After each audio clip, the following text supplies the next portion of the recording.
April Yuan. For today's video, I'm going to show you some comparisons about cells, its part, and how it can be compared to a house. Ever wonder how? Come, let me show you.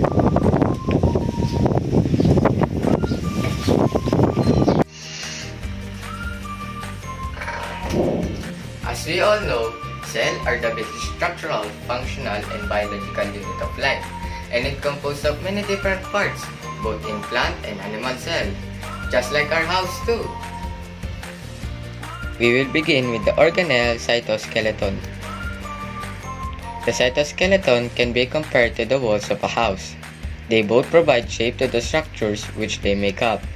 They both provide support to the structures which they make up.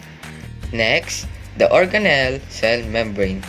Cell membranes can be compared to the doors of a house. Doors act in a similar way to the cell membranes by being gateway through which certain materials can enter the structure. However, like cell membranes, doors can also be used to prevent certain materials from entering or leaving the structure. Thus, doors perform a function similar to the main function of the cell membrane. Third is the organelle nucleus. The nucleus of a cell is comparable to our living room. It is in our living room where we do all our stuff, like watching TV, having my online class, praying in our little altar, and most of the times, family chatting. This is similar to a nucleus which regulates all cellular activities in order to ensure that the cell functions are carried out properly. Next one are the ribosomes. Ribosomes are comparable to the kitchen of a house. Just like ribosomes produce proteins, kitchens are used to produce food for the house, without which the inhabitants of the house cannot survive. Similarly, the cell cannot survive without proteins to carry out its functions. Another one is the endoplasmic reticulum.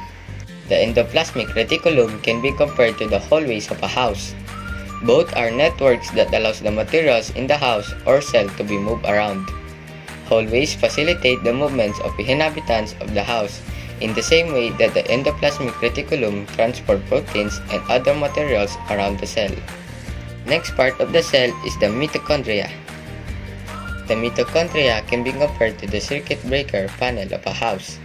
Like the mitochondria, it produces energy in the form of electricity for the household by receiving and redirecting energy from the electrical grids.